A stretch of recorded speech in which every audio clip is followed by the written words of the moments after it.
അമ്മേ പരിശുദ്ധമേ, അമ്മേ പരിശുദ്ധമേ, ദൈവമാതാവേ, കൃപാസനത്തിലൂടെ ഞങ്ങൾക്കും ഞങ്ങളുടെ ദേശത്തിനും അമ്മ മധ്യസ്ഥം തേടി തന്ന എല്ലാ അനുഗ്രഹങ്ങൾക്കും കൃപകൾക്കും ഞങ്ങളിപ്പോൾ ഹൃദയം നിറഞ്ഞ നന്ദി പറയുന്നു. അമ്മേ പരിശുദ്ധമേ, അമ്മേ പരിശുദ്ധമേ, ദൈവമാതാവേ, 2004 ഡിസംബർ 7 ഉച്ചകഴിഞ്ഞ് 2:30 കൃപാസനത്തിൽ സംഭവിച്ച അമ്മയുടെ പ്രത്യക്ഷപ്പെടലിനെ കുറിച്ച് തിരുസഭയ്ക്ക് സമർപ്പിച്ചിരിക്കുന്ന പഠനരേഖകളുടെ മേൽ സഭാത്മകമായ പഠനം ആരംഭിക്കുവാൻ ഞങ്ങൾ പ്രാർത്ഥിക്കുന്നു. അമ്മേ പരിശുദ്ധമേ, ഭൂസ്വർ ലോകങ്ങളുടെ രാജ്ഞിയായ അങ്ങേയ്ക്ക് ഭൗമ സംരക്ഷണത്തിനായി പ്രപഞ്ച പ്രകൃതിയെ തന്നെ തിരുസഭ പ്രതിഷ്ഠിക്കുവാൻ ഈ പ്രത്യക്ഷീകരണം വഴി ഇടയാക്കണമേ.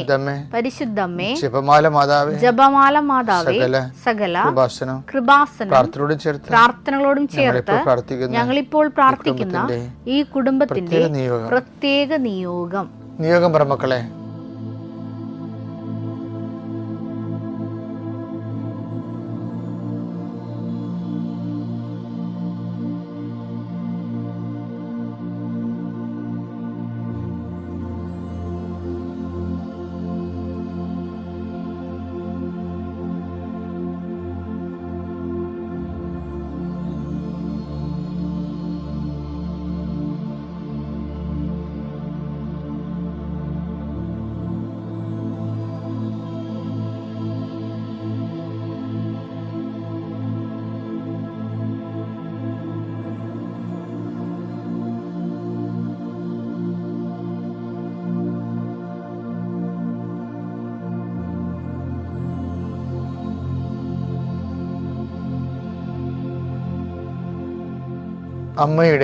അമ്മയുടെ പ്രത്യക്ഷീകരണത്തിന്റെ ഈ അനുഗ്രഹവേളയിൽ ഞങ്ങൾക്ക് സാധിച്ചു തരുവാൻ കനിയണമേ.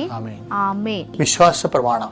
സർവശക്തനായ പിതാവും ആകാശത്തിന്റെയും ഭൂമിയുടെയും സൃഷ്ടാവുമായ ദൈവത്തിൽ ഞാൻ വിശ്വസിക്കുന്നു. അവിടുത്തെ ഏകപുത്രനും ഞങ്ങളുടെ കർത്താവുമായ ഈശോ മിശിഹായിലും ഞാൻ വിശ്വസിക്കുന്നു. ഈ പുത്രൻ പരിശുദ്ധാത്മാവിനാൽ ഗർഭസ്ഥനായി കന്യകാമറിയത്തിൽ നിന്ന് പിറന്ന് പൊന്തിയോസ് പീലാത്തോസിന്റെ കാലത്ത് പീഡകൾ സഹിച്ച് കുരിശിൽ തറയ്ക്കപ്പെട്ട് മരിച്ച് അടക്കപ്പെട്ട് പാതാളങ്ങളിൽ ഇറങ്ങി മരിച്ചവരുടെ ഇടയിൽ നിന്ന് 3-ാം നാൾ ഉയർത്ത് സ്വർഗത്തിലേക്ക് എഴുന്നള്ളി സർവശക്തിയുള്ള പിതാവായ ദൈവത്തിന്റെ വലതുഭാഗത്തിരിക്കുന്നു. അവിടെ നിന്ന് ജീവിക്കുന്നവരെയും മരിച്ചവരെയും വിധിക്കുവാൻ വരുമെന്നും ഞാൻ വിശ്വസിക്കുന്നു. പരിശുദ്ധാത്മാവിലും ഞാൻ വിശ്വസിക്കുന്നു. വിശുദ്ധ കത്തോലിക്കാ സഭയിലും പുണ്യവാന്മാരുടെ ഐക്യത്തിലും പാപങ്ങളുടെ മോചനത്തിലും ശരീരത്തിന്റെ ഉയർപ്പിലും നിത്യമായ ജീവിതത്തിലും ഞാൻ വിശ്വസിക്കുന്നു. ആമേൻ. സ്വർഗ്ഗസ്ഥനായ ഞങ്ങളുടെ പിതാവേ, അങ്ങയുടെ നാമം പൂജിതമാകണമേ. അങ്ങയുടെ രാജ്യം വരണമേ. അങ്ങയുടെ തിരുമനസ് സ്വർഗത്തിലെ പോലെ ഭൂമിയിലും ആകണമേ. അന്നു വേണ്ടുന്ന ആഹാരം ഇന്ന് ഞങ്ങൾക്ക് തരണമേ. ഞങ്ങളോട് തെറ്റ് ചെയ്യുന്നവരോട് ഞങ്ങൾ ക്ഷമിക്കുന്നത് പോലെ ഞങ്ങളുടെ തെറ്റുകൾ ഞങ്ങളോടും ക്ഷമിക്കണമേ. ഞങ്ങളെ പ്രലോഭനത്തിൽ ഉൾപ്പെടുത്തരുതേ, തിന്മയിൽ ഞങ്ങൾ രക്ഷിക്കണമേ. ആമേൻ. നന്മ നിറഞ്ഞ മറിയമേ, സ്വസ്തി. കർത്താവ് അങ്ങയുടെ കൂടെ സ്ത്രീകളിൽ അങ്ങ് അനുഗ്രഹിക്കപ്പെട്ടവളാകുന്നു. അങ്ങയുടെ ഉദരത്തിൻ ഫലമായി ഈശോ അനുഗ്രഹിക്കപ്പെട്ടവനാകുന്നു. പരിശുദ്ധ മറിയമേ, തമ്പുരാന്റെ അമ്മേ, പാപികളായ ഞങ്ങൾക്ക് വേണ്ടി ഇപ്പോഴും ഞങ്ങളുടെ മരണസമയത്തും തമ്പുരാനോട് അപേക്ഷിക്കണമേ. ആമേൻ. കർത്താവ് നിന്റെ ഉന്നതമായ നാമത്തിന് സ്വസ്ഥം ചെയ്യുന്നു. കർത്താവ് നിന്റെ വിശുദ്ധ പൗരോഹിത്യത്തെ മഹത്വപ്പെടുത്തണമേ. കർത്താവ് സഭയിലുള്ള സാന്നിധ്യം പ്രകടമാക്കണമേ. 19 വർഷം ഞാൻ അർപ്പിച്ച കൃപാനയുടെ യോഗ്യതയാണ്. കൃപാസ്ഥാനത്താരെ ജീവനോടെ പ്രത്യക്ഷപ്പെട്ട പരിശുദ്ധ അമ്മയുടെ മാധ്യസ്ഥത്തിലെ ഞാൻ മക്കളെ കർത്താവിൻ്റെ നാമത്തിൽ ആശീർവദിക്കുന്നു. അമ്മ പരിശുദ്ധ ദേവമാതാവ്, സഞ്ചാരി മാതാവ്, സമയത്തിന് അധികാരി, നിന്റെ കൂടെ നിന്റെ വലത്തും ഇടത്തും വീട്ടിലും വഴിയിലും ജലത്തിലും കരയിലും നിന്നെ അകമ്പടി സേവിച്ചുകൊണ്ട് സംരക്ഷിക്കട്ടെ എന്ന് പ്രാർത്ഥിക്കുന്നു. ഉച്ചമുതൽ ഉള്ളങ്കാൽ വരെ കർത്താവ് നിന്നെ വിശുദ്ധമായ രക്തത്താൽ നിന്നെ സ്പർശിക്കട്ടെ. യേശു കർത്താവാണെന്ന് ഹൃദയത്തിൽ വിശ്വസിക്കുന്ന നിനക്ക് ദൈവികമായ ചൈതന്യം ഇറങ്ങി വസിക്കട്ടെ എന്ന് പ്രാർത്ഥിക്കുന്നു. ഭക്തി നഷ്ടപ്പെടലുണ്ടാകാം, പ്രാർത്ഥന നഷ്ടപ്പെടലുണ്ടാകാം, വിശ്വാസം തണുത്തു പോരുണ്ടാകും. അവരുടെ മേലെല്ലാം കർത്താവ് ശക്തി പ്രവർത്തിക്കട്ടെ. ചില വീടുകൾ ഭവനരഹിതരുണ്ടാകും, ഭവനത്തിൽ സമാധാനം ഇല്ലാത്തവരുണ്ടാകും. ഇവിടുന്ന് വല്ലപാടും പോയി ഒളിച്ചാൽ മതി, ഇറങ്ങിപ്പോയാൽ മതി എന്നൊക്കെ ചിന്തിച്ചുകൊണ്ട് വേദനിച്ച് ജീവിക്കുന്നവരുണ്ടാകും. ചില വ്യക്തികളെ കൊണ്ട് നീ വേദനിക്കുന്നുണ്ടാകും. അവരെ കർത്താവിൻ്റെ നാമത്തിൽ ഞാൻ ബന്ധിക്കുന്നു. കർത്താവ് ജീവിതമാർഗങ്ങൾ നഷ്ടപ്പെട്ടു പോയവർ, ജീവിതമാർഗങ്ങൾ ലഭിക്കുമെന്ന് വിചാരിച്ച് പ്രതീക്ഷിച്ചിരുന്ന വിഷയം കയ്യിൽ നിന്ന് വിട്ടുപോയവർ, സങ്കടപ്പെട്ട് കർത്താവെ അവർ ഒരു തരത്തിലും സമാധാനമില്ലാതെ വിഷമിക്കുന്നുണ്ട്. പല പല ബന്ധങ്ങൾ വിട്ടുപോയത് കാരണം, പല പല തരത്തിലുള്ള പരാജയങ്ങൾ വന്നുപോയത് കാരണം, പല ആശിച്ചിരുന്ന പല വിഷയങ്ങളും കയ്യിൽ നിന്ന് വിട്ടുപോയത് കാരണം, പ്രതീക്ഷിച്ചിരുന്ന റിസൾട്ട് കിട്ടാതിരുന്നത് കാരണം വേദനിച്ച് ജീവിക്കുന്നവരുണ്ട്. കർത്താവെ അവർക്ക് പുതിയൊരു ജീവിതം നൽകണമെന്ന് പ്രാർത്ഥിക്കുന്നു. ഇനി ഇതുപോലെ പോട്ടെ, എങ്ങനെയും പോയി ഒടുങ്ങട്ടെ, തീർന്നല്ല എന്ന് വിചാരിച്ചുകൊണ്ട് നിരാശപ്പെട്ട് സ്വയം പരാഗി ജീവിക്കുന്നവരുടെ മേൽ കർത്താവിൻ്റെ രക്തം തളിക്കപ്പെടട്ടെ എന്ന് പ്രാർത്ഥിക്കുന്നു. എൻ്റെ കർത്താവിൻ്റെ ഉന്നതമായ നാമത്തിൽ, സഭയുടെ അധികാരത്തിൽ, കുരിശിൻ്റെ അടയാളത്തിൽ, ദൈവശക്തിയ ദൈവവേദന ഞാൻ അനുഗ്രഹിക്കപ്പെടട്ടെ.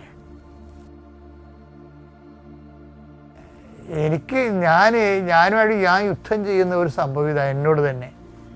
കാര്യം ലവ് എന്ന് പറയുമ്പോൾ അണ്ടർസ്റ്റാൻഡിങ് ലവ് ആണ് വേണ്ടത് ശരിക്കും. അതാണ് ഈശോ പറഞ്ഞത്, അപ്പോസ്തലന്മാർ ഉറങ്ങിയില്ലേ ഗെത്സമേനിൽ, അവിടെ ഈ അണ്ടർസ്റ്റാൻഡിങ് ലവ് വർക്ക് ചെയ്യുന്നുണ്ട്. മത്തായി 26:41. ആത്മാവ് സന്നദ്ധമെങ്കിലും ശരീരം ബലഹീനമാണ്. അണ്ടർസ്റ്റാൻഡ് ചെയ്യണം, ശരീരം ബലഹീനമാണ്. എന്താ സംഭവിച്ചാൽ അവിടെയും ഈ ശരീരത്തിൻ്റെ വിഷയമാണേ. അതും ഇത് ഭക്ഷണം, മറ്റത് വിശ്രമം. ഈ ഭക്ഷണത്തെയും വിശ്രമത്തെയും ചില സമയത്ത് നമ്മൾ ബലഹീനമായ ശരീരം ചിലപ്പോൾ കൽപ്പനകൾ ലംഘിക്കണ കാണാം.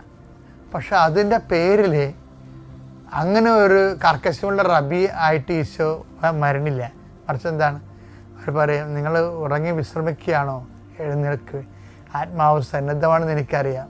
അത് അണ്ടർസ്റ്റാൻഡിങ്, ശരീരം ബലഹീനവും. അപ്പോൾ വക്രത്തിൽ പോലും ഈശോ മനുഷ്യനെ മനസ്സിലാക്കുന്ന ഒരു ദൈവമാണ്. ഈ ഈശോനെയാണ് നമ്മൾ ലോകത്തിന് കൈമാറണമെന്ന് ഞാൻ എന്നെപ്പോലുള്ളവർ ആഗ്രഹിക്കുന്നത്. എന്താണ്? Understanding love. ഇനി ഈ മനുഷ്യരാശിക്ക് വേണ്ടി ഈശോ മരിക്കും. അതാണ്. അപ്പോൾ വെറുതെ ഒരു ആശയപരമായ സ്നേഹമല്ല, വളരെ പ്രായോഗികമായ. അതാണ് സ്നേഹത്തിന് വേണ്ടി ജീവൻ ബലിയടക്കുന്നതിനേക്കാൾ വലിയ സ്നേഹം ഇല്ല എന്നൊക്കെ പറയണില്ലേ. യോഹന്നാൻ 15:13. സ്നേഹിതർക്ക് വേണ്ടി ജീവൻ അർപ്പിക്കുന്നതിനേക്കാൾ വലിയ സ്നേഹമില്ല. അതാണ് ഈശോ. ഈ ഈശോനെ കൈമാറണമെന്നാണ് മറ്റുള്ളവരും ആ ദൈവസ്നേഹം അനുഭവിക്കണമെന്ന് മാത്രമാണ് കൃപാസനം ആഗ്രഹിക്കുന്നുള്ളൂ. അപ്പം അതുകൊണ്ട് തന്നെ ഞങ്ങൾ ഈ ഈശോനെ കൈമാറാൻ നിങ്ങളുടെ സ്റ്റാറ്റസ്, ചില ആൾക്കാർ ജീവിതകാലം മുഴുവനും സ്റ്റാറ്റസിന് വേണ്ടി ജീവിക്കുന്നവരില്ലേ. ഏറ്റവും വലിയ പ്രലോഭനം എന്ന് പറഞ്ഞാൽ സ്റ്റാറ്റസാണേ. ഏറ്റവും വലിയ പ്രലോഭനം. നമ്മളവർക്കും സെക്സാണ്, അധികാരമാണെന്നൊക്കെ പറയല്ലേ. പക്ഷേ സ്റ്റാറ്റസാണ് ഏറ്റവും വലിയ പ്രലോഭനം. എൻ്റെ പേര് വിജു. ഞാൻ വരുന്നത് ബാംഗ്ലൂരിൽ നിന്നാണ്. ബാംഗ്ലൂർ മേരിമാത ഇടവക പള്ളിയിൽ നിന്നാണ്. ഞാൻ ഉടമ്പടി എടുത്തത് 2023 സെപ്റ്റംബറിലാണ്. ആദ്യം തന്നെ ഞാൻ മാതാവിനോടും പുത്രനോടും ക്ഷമ ചോദിക്കുന്ന. എൻ്റെ സാക്ഷ്യപ്പെടുത്തൽ വളരെ വൈകിപ്പോയി. കാരണം പലപ്പോഴും എനിക്ക് അറിയാൻ പറ്റിയില്ല, മാതാവ് എൻ്റെ കൂടെയുണ്ട്, എന്നെ സംരക്ഷിക്കുന്നുണ്ടായിരുന്നു അറിയാൻ പറ്റാത്തതുകൊണ്ട് ഞാൻ വൈകിപ്പോയി. അതിന് ക്ഷമ ചോദിക്കുന്നു. എനിക്കൊരു സ്ഥലം ഉണ്ടായിരുന്നു, എൻ്റെ ചേട്ടൻ്റെ ഒരു സ്ഥലം ഉണ്ടായിരുന്നു, ബാംഗ്ലൂരിലാണ്. അത് വിൽക്കാൻ നോക്കിയിട്ട് കുറേ നാളുകൊണ്ട് പറ്റിയിട്ടുണ്ടായിരുന്നില്ല. അവിടെ ഒരു 5 കൊല്ലം ഞങ്ങൾ ശ്രമിച്ചു വിൽക്കാൻ. കാരണം അവിടെ പ്രശ്നം അവർ പറഞ്ഞത് 2 സ്ഥലത്തിൽ ഒരു സ്ഥലം റോഡാണെന്നാണ് പറഞ്ഞത്. അപ്പോൾ റോഡായതുകൊണ്ട് നമുക്ക് ആരും വരുന്നില്ല, നമ്മൾ ഉദ്ദേശിച്ച വിലയും കിട്ടുന്നില്ല. കാരണം അവിടെ നോക്കുമ്പോൾ ഒരു ചെറിയൊരു ഗുണ്ടായിസം പോലെയാണ് തോന്നിയത്. അപ്പം ഞങ്ങൾ ഓർത്ത് കിട്ടുന്ന വിലയ്ക്ക് കിട്ടുന്ന ഒരു സ്ഥലമെങ്കിലും കൊടുത്തിട്ട് പോയാലോ എന്ന് വിചാരിച്ച്. പക്ഷേ 2023 ഞാൻ ഉടമ്പടി എടുത്ത് ഉപ്പ് കൊണ്ട് അവിടെ വിതറി ഞങ്ങൾ പ്രാർത്ഥിച്ചതിൻ്റെ ഫലമായിട്ട് ആ നവംബറിൽ തന്നെ ഞങ്ങൾക്കത് വിൽക്കാൻ പറ്റി. ഏകദേശം ഒരുമാതിരി നല്ല വിലയും കിട്ടി ഞങ്ങൾക്ക്. ഞാൻ മേടിച്ചതിലും 10 ഇരട്ടി വിലയിൽ എനിക്ക് കൊടുക്കാൻ പറ്റിയത്. പിന്നെ അത് കൊടുക്കുന്നതിൻ്റെ സമയത്ത് നോക്കുമ്പോഴാണ് ഞങ്ങളുടെ ഡോക്യുമെൻറ്റ് മെയിൻ ഡീഡ് കാണാനില്ല. ഞാൻ നോക്കിയപ്പോൾ എനിക്ക് കാണുന്നില്ല, ചേട്ടൻ ചാലക്കുടിയില്ല. അവിടെ നോക്കിയപ്പോൾ പുള്ളിക്കും ഇല്ല. ഒരു ജെറക്സ് നോക്കിയിട്ട് ഒരു ജെറക്സ് കോപ്പിയും ഇല്ല. ദൈവമേ എന്ത് ചെയ്യും ഇനി? അങ്ങനെ ഇരിക്കുമ്പോഴാണ് ഞാൻ ആ വെച്ച ബാഗ് കുടഞ്ഞിട്ട് നോക്കിയിട്ട് ഒന്നും കാണാനില്ല. പിന്നെ ഞാൻ പിന്നെയും പ്രാർത്ഥിച്ചു, മാതാവേ ഇത് ഇന്ന് കാണിച്ചു തരണേ. അങ്ങനെ തിരിച്ച് രണ്ടാമത് ഉപ്പിട്ട് പ്രാർത്ഥിച്ച് നോക്കുമ്പോൾ ആ ബാഗിൻ്റെ തന്നെ സൈഡിലിരിപ്പുണ്ട്. അപ്പോഴേ എനിക്ക് തോന്നി, ദൈവമേ മാതാവ് കൂടെ ഉണ്ടല്ലോ എന്ന് തോന്നി. അങ്ങനെ ആ സ്ഥലം വിറ്റു. അത് അതിൻ്റെ വിലയും കിട്ടി. പിന്നെ വന്നത് എനിക്ക് അലർജി ഉണ്ടായിരുന്നു. എൻ്റെ ഓർമ്മ വെച്ച നാൾ മുതൽ എനിക്ക് അലർജി ആയിരുന്നു. എനിക്ക് തോന്നുന്നു ഒരു 15 വയസ്സുള്ള ഓർമ്മ തൊട്ട് ഏകദേശം എനിക്ക് ഓർമ്മ വെച്ച കാലം തൊട്ട് ഇതുവരെ ഉണ്ടായിരുന്നു. പക്ഷേ ഈ കഴിഞ്ഞ 3 മാസം തൊട്ട് എനിക്ക് അലർജി ഇല്ല. അല്ലെങ്കിൽ ഞാൻ എപ്പോഴേലും ഡസ്റ്റിൽ പോവുകയാണെങ്കിൽ ചില മാർക്കർ പേനയിൽ എഴുതുന്നതാണെങ്കിൽ പോലും എനിക്ക് അപ്പം തന്നെ തല കറങ്ങുന്ന പോലെ ആവും. തുമ്മൽ തുടങ്ങിക്കഴിഞ്ഞാൽ പിന്നെ തുമ്മി എൻ്റെ തൊണ്ട പൊട്ടി ചോര വന്നാൽ പോലും നിൽക്കില്ല. മിനിമം ഒരു ഗുളിക കഴിക്കണം. അല്ലെങ്കിൽ ചില ദിവസം മിക്ക ദിവസവും കളിച്ചുകൊണ്ടിരുന്നു. ഇപ്പം ഞാൻ ക്ലീൻ ചെയ്താലും കുഴപ്പമില്ല, പുകയടിച്ചാലും കുഴപ്പമില്ല. ഒരു 3 മാസമായിട്ട് ഒരു കുഴപ്പമില്ല. അപ്പോൾ വീട്ടിൽ പിള്ളേരും ഭാര്യയും പറഞ്ഞു തുടങ്ങി, ഇത് ശരിക്കും മാതാവ് തന്നെയാണ് നിങ്ങളെ സഹായിക്കുന്നതെന്ന് പറഞ്ഞു. പിന്നെ അത്ഭുതകരമായിട്ടൊരു സംഭവം സംഭവിച്ചത്, ഞാൻ എന്നെ സാക്ഷ്യപ്പെടുത്താൻ ഇവിടെ എന്നെ പ്രലോഭിപ്പിച്ചതായ ഒരു കാര്യം എന്ന് വെച്ചാൽ, എൻ്റെ മാനേജർ, ഞാനൊരു നല്ല IT കമ്പനിയിലാണ്, അറിയപ്പെടുന്ന IT കമ്പനിയിലാണ് ജോലി ചെയ്യുന്നത്. പക്ഷേ ഒരു 2 കൊല്ലമായിട്ട് പുള്ളി ഒരു നിരന്തരമായിട്ട് എനിക്ക് തോന്നി പുള്ളി എന്നെ ടാർഗറ്റ് ചെയ്യുന്ന മാതിരി തോന്നി. ഈ കഴിഞ്ഞ കൊല്ലത്തെ ഇൻക്രിമെൻറ്റ് എനിക്ക് തന്നില്ല. പുള്ളി പറഞ്ഞു, നീ വളരെ മോശ പ്രകടനമാണ് കാണിക്കുന്നത്, ഇതുപോലെയാണെങ്കിൽ എന്നെ ചിലപ്പോൾ പറഞ്ഞു വിടും എന്നുള്ളതാണ് ഇൻഡയറക്റ്റായിട്ട് പറഞ്ഞത്. അപ്പം ഞാൻ കുറേ നാളായിട്ട് ദൈവമേ എന്ത് ചെയ്യും ഇനി? എൻ്റെ വേറെ ജോലി കിട്ടണമെങ്കിൽ 20 കൊല്ലം ഞാൻ ആ സ്ഥാപനത്തിൽ ജോലി ചെയ്തതാണ്. അത്ര എളുപ്പമല്ല. പക്ഷേ എനിക്ക് പറ്റുന്ന രീതിയിലൊക്കെ പറ്റുന്ന ദിവസങ്ങളിൽ ഉപ്പ് കൊണ്ടുപോയി അവിടെ ഇട്ട് ഞാൻ പ്രാർത്ഥിക്കുമായിരുന്നു. അപ്പോൾ എന്നോട് വീട്ടിലും ചോദിച്ചു, എൻ്റെ ചേട്ടൻ്റെ പിള്ളേരും ചോദിച്ചു, അങ്കിളെ എന്താണ് വഴി, അങ്ങേര് പോവുമോ? ഞാൻ പറഞ്ഞു, ഒരിക്കലും പോവില്ല. ഞാൻ റിട്ടയർഡ് ആയാലും അങ്ങേര് പോവില്ല. എന്നെക്കാളും പ്രായം കുറവാണ്, അങ്ങേര് പോകാൻ സാധ്യതയില്ല. ഞാൻ തന്നെ പോകണം എങ്ങോട്ടേലും. പക്ഷേ ഈ കഴിഞ്ഞ തിങ്കളാഴ്ച അനൗൺസ്മെൻറ്റ് വന്ന് അയാൾ വേറെ ടീമിലോട്ട് പോവാന്ന്. അപ്പോഴെനിക്ക് ഇപ്പോൾ വീട്ടിലെല്ലാവരും ശരിക്കും നിങ്ങളുടെ കൂടെ മാതാവുണ്ട്. ശരിക്കും അപ്പോൾ എനിക്ക് തോന്നി, ദൈവമേ ഞാൻ എത്ര വൈകി മനസ്സിലാക്കാൻ. ഒരിക്കലും സംഭവിക്കാത്തൊരു കാര്യമാണ് സംഭവിച്ചു. അതോടെ എനിക്ക് കുറേ സമാധാനമുണ്ട് ഇപ്പം. അല്ലെങ്കിൽ എപ്പോഴും നമ്മൾ അവരെ തൃപ്തിപ്പെടുത്താനാണല്ലോ ജോലി ചെയ്യുന്നത്. ആ ഒരു തലവേദന എനിക്ക് കുറഞ്ഞു കിട്ടി. മാതാവേ ഈശോയെ നന്ദി പറയുന്നു. പിന്നെ എനിക്ക് നടുവേദന ഉണ്ടായിരുന്നു. അപ്പം ഞാൻ കുറേ നാളായിട്ട് ഇങ്ങനെ അതിന് ഒഴിച്ചിലും കാര്യങ്ങളും ചെയ്തുകൊണ്ടിരുന്നു. അത് ഇവിടെ ഈ സൈഡിൽ എനിക്ക് തരിപ്പുണ്ടായിരുന്നു. പലപ്പോഴും ചൊറിച്ചിൽ കഴിഞ്ഞ് കഴിഞ്ഞാൽ ഒരു രക്ഷയുണ്ടായിരുന്നില്ല. അതും ഇപ്പം എനിക്ക് കുറേ നാളായിട്ട് അനുഭവപ്പെടുന്നില്ല. അതും മാറിക്കിട്ടി. എൻ്റെ അടുത്ത് വീട് കിട്ടുന്ന ആൾ, ഞങ്ങൾ ബാംഗ്ലൂരിലൊക്കെ ചെറിയ സ്ഥലങ്ങളാണ്. എൻ്റെ സ്ഥലം 20 അടി ബൈ 30 അടിയാണ്. തൊട്ടടുത്ത ആളും അത്ര വാങ്ങിച്ച്. ഞാനൊരു 1.5 അടി ചിലയിടത്ത് വിട്ട്, ചിലയിടത്ത് 1 അടി വിട്ടിട്ടുണ്ട്. അടുത്ത് വീട് കിട്ടുന്നയാളോട് ഞാൻ പറഞ്ഞു, ഒരു 1/2 അടി വിടാൻ പറഞ്ഞു. അയാൾ എന്ത് ചെയ്ത് സമ്മതിക്കില്ല. അവിടുത്തെ ആൾക്കാരും നമുക്കാരും സപ്പോർട്ടില്ല. ഞങ്ങൾ പല രീതിയിൽ സംസാരിച്ച് നോക്കി. 1/2 അടി വിട്ടില്ലെങ്കിൽ ഇതിൻ്റെ ഇടയിൽ കൂടെ പോയി മെയിൻറ്റെയിൻ ചെയ്യാൻ പറ്റില്ല. ഞാൻ ആകുന്ന പറഞ്ഞു നോക്കി, ആൾക്കാരെ വിളിച്ച് പറഞ്ഞു നോക്കി, ഒരു രക്ഷയില്ല. അവസാനം ഞാൻ എന്നും പ്രാർത്ഥിക്കുമ്പോൾ അവിടെ ആ സൈഡിൽ കൂടെ ഉപ്പിട്ട് പ്രാർത്ഥിച്ച് അയാൾ 1/2 അടി വിട്ട്. ഇപ്പോൾ അയാൾക്കൊരു ട്രാൻസ്ഫറായിട്ട് അയാൾ 4 കൊല്ലത്തിന് അയാൾ ബെള്ളാരിക്ക് പോയി. പക്ഷേ ഇപ്പോൾ അയാൾ വളരെ സ്നേഹത്തിലാണ്. അയാൾ ചോദിച്ചു, എന്തെങ്കിലും ആവശ്യമുണ്ടെങ്കിൽ ഞാൻ വിളിച്ചോട്ടെ, എൻ്റെ ഭാര്യയും മക്കളും ഇവിടെയാണ്.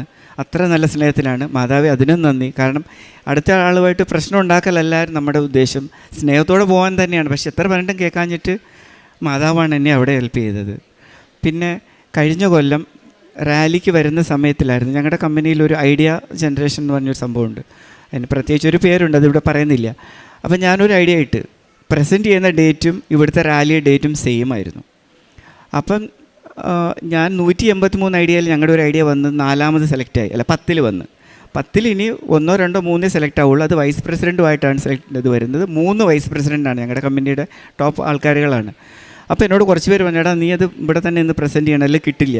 പക്ഷേ വീട്ടിൽ എന്നോട് ഭാര്യയും മക്കളും പറഞ്ഞ്, നിങ്ങൾ ഇതിവിടെ പോകാമെന്ന് തീരുമാനിച്ച ശേഷമല്ല സെലക്ട് ആയത്, നിങ്ങൾ ഇവിടെ ഇല്ലെന്ന് പറഞ്ഞു. അപ്പം ഞാൻ പറഞ്ഞു, ഇല്ല, ഞാൻ ഒരിക്കലും റാലി മുടക്കില്ല, അതിൻ്റെ ഒരു ഡൗട്ടും ഇല്ല, എൻ്റെ സ്റ്റാൻസ് പോയാൽ പോയിക്കോട്ടെ എന്ന് പറഞ്ഞു.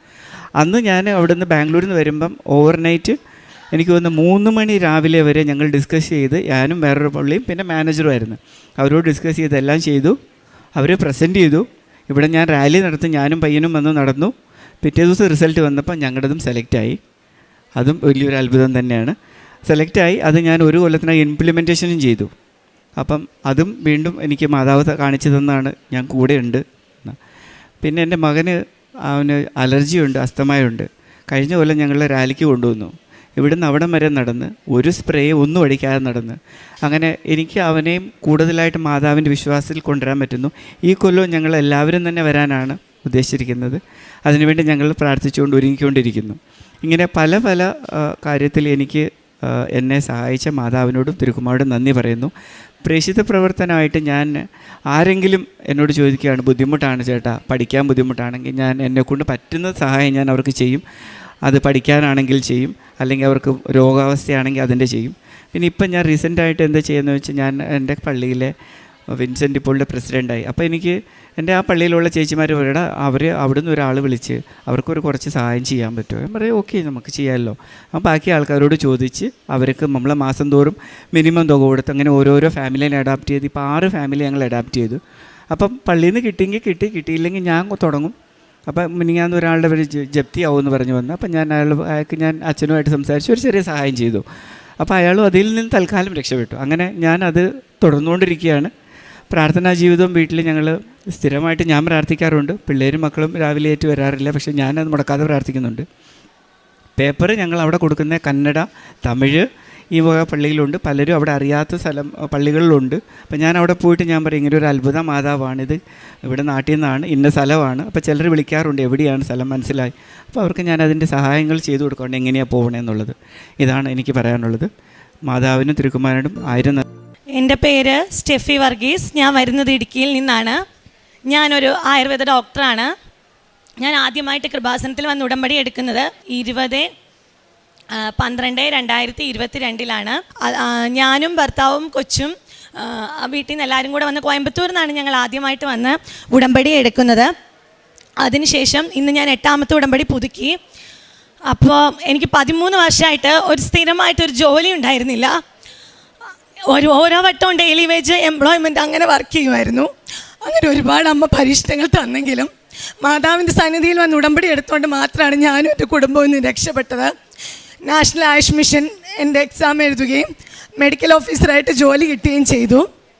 അതിനു മുന്നേ തന്നെ ബഹുമാനപ്പെട്ട ജോസഫ് അച്ഛൻ്റെ കൈവെപ്പ് ശുശ്രൂഷ വാങ്ങിയതിന് ശേഷമാണ് ഞാൻ എക്സാം എഴുതാൻ പോയത്. ഇവിടെ വന്ന് കൈവെപ്പ് ശുശ്രൂഷ വാങ്ങി നേരെ ഞാൻ പോയത് കോഴിക്കോടിന് എക്സാം എഴുതാൻ വേണ്ടിയാണ്. അവിടെ ചെന്ന് രാവിലെ നമ്മുടെ ഉടമ്പടി നേർച്ച വസ്തുക്കളായ തേനും ഉപ്പ് വിതറുകയും അതുപോലെ തൈലം തൊട്ട് പ്രാർത്ഥിക്കുകയും ചെയ്തു. അതോടൊപ്പം തന്നെ എൻ്റെ OMR ഷീറ്റിൽ എനിക്ക് OMR കിട്ടിയപ്പോൾ വിശ്വാസ പ്രമാണം ചൊല്ലി നെറ്റിയിൽ നിന്ന് ഉടമ്പടി തൈലം എടുത്ത് തൂക്കുകയും ചെയ്തിരുന്നു. അതോടൊപ്പം തന്നെ ജപമാല ചൊല്ലി, വിശ്വാസ പ്രമാണം ചൊല്ലി, പ്രത്യക്ഷീകരണം പ്രാർത്ഥന 7 വട്ടം ചൊല്ലി. അതുപോലെ തന്നെ തിരുവചനങ്ങളായിട്ടുള്ള സെഫന്യാവിൻ്റെ 3:17 നിൻ്റെ ദൈവമായ കർത്താവ് വിജയം നൽകുന്ന യോദ്ധാവ് നിൻ്റെ മധ്യയുണ്ട്. ഫിലിപ്പി 4:13 എന്നെ ശക്തനാക്കുന്നതിലൂടെ എനിക്കെല്ലാം ചെയ്യാൻ സാധിക്കും. സങ്കീർത്തനം 23:1 കർത്താവാണ് എൻ്റെ ഇടയൻ, എനിക്കൊന്നും മുട്ടുണ്ടാവുകയില്ല. എഫേസോസ് 2:8 വിശ്വാസം വഴി കൃപയാലാണ് നിങ്ങൾ രക്ഷിക്കപ്പെട്ടത്, അത് നിങ്ങൾ നേടിയെടുത്തതല്ല, ദൈവത്തിൻ്റെ ദാനമാണ് എന്നീ വചനങ്ങൾ ആവർത്തിച്ച് ചൊല്ലി എക്സാം എഴുതി. അത് ഞങ്ങൾക്ക് 5 ജില്ലയായിട്ട് വെക്കണമായിരുന്നു. 1ാമത്തെ ഓപ്ഷൻ എൻ്റെ കാസർഗോഡും 2ാമത്തെ ഓപ്ഷൻ ഇടുക്കിയുമായിരുന്നു. ഇൻ്റർവ്യൂവിന് പോകുമ്പോഴും വളരെ ഭയത്തോടു കൂടിയാണ് പോയിരുന്നെങ്കിൽ കൂടിയും മാതാവിൻ്റെ ഉപ്പ് അവിടെ കൊണ്ട് വിതറുകയും എണ്ണ തൂത്ത് പോവുകയുമാണ് ചെയ്തത്. അതുകൊണ്ടുള്ള ധൈര്യം കൊണ്ട് മാത്രമാണ് ഇൻ്റർവ്യൂ ഞാൻ പാസ്സായത്. അതിനുശേഷം പരിശുദ്ധ അമ്മയുടെ ഉടമ്പടി തൈലം തൂക്കുകയും ചെയ്തിരുന്നു. അതിനുശേഷം ഈ അടുത്താണ് ഞാൻ എൻ്റെ അമ്മയോട് ഒരു ബർത്ത്ഡേ ഗിഫ്റ്റ് ചോദിച്ചിരുന്നു. പരിശുദ്ധ അമ്മ എനിക്ക് ബർത്ത്ഡേ ഗിഫ്റ്റായിട്ട്, ഞാൻ എൻ്റെ പൊട്ടത്തരത്തിന് അച്ഛൻ എപ്പോഴും പറയുന്നതാണ്, നമ്മൾ ഉടമ്പടി എടുത്തവരാണ്, മരിയൻ ഭക്തരാണ്, മരിയൻ മാസങ്ങളാണ് ശ്രദ്ധിക്കേണ്ടതെന്ന്. അപ്പം ഞാൻ എൻ്റെ ബർത്ത്ഡേ ആണ് വിചാരിച്ചിരുന്നത് ഏപ്രിൽ 22-ന്. പക്ഷേ അന്നല്ല മാതാവ് തന്നത്, സെപ്റ്റംബർ അമ്മയുടെ ബർത്ത്ഡേ ഉള്ള 8-നാണ് തന്നത്. അന്ന് തന്നെ ഞാൻ ജോലിയിൽ വന്ന് പ്രവേശിച്ചു. അതിനു മുന്നേ തന്നെ കഴിഞ്ഞ ഓഗസ്റ്റ് മാസത്തിലെ ധ്യാനത്തിൽ ബഹുമാനപ്പെട്ട ജോസഫ് അച്ഛൻ പറയുകയും ചെയ്തു, K എന്ന വാക്ക് കൂട്ടിയിട്ടുള്ള അക്ഷരം ഒന്നെങ്കിൽ വീട്ടുപേരാകാം അല്ലെ പേരാകാം എന്നതിൻ്റെ ജോലി തടസ്സം മാറുന്നുവെന്ന്. എൻ്റെ ഒഫീഷ്യൽ ഓർഡർ വന്നതിൽ കണിയാമ്പടിക്കൽ എന്ന എൻ്റെ വീട്ടുപേരാണ്, K ആയിരുന്നു ലെറ്റർ, അത് വന്നു.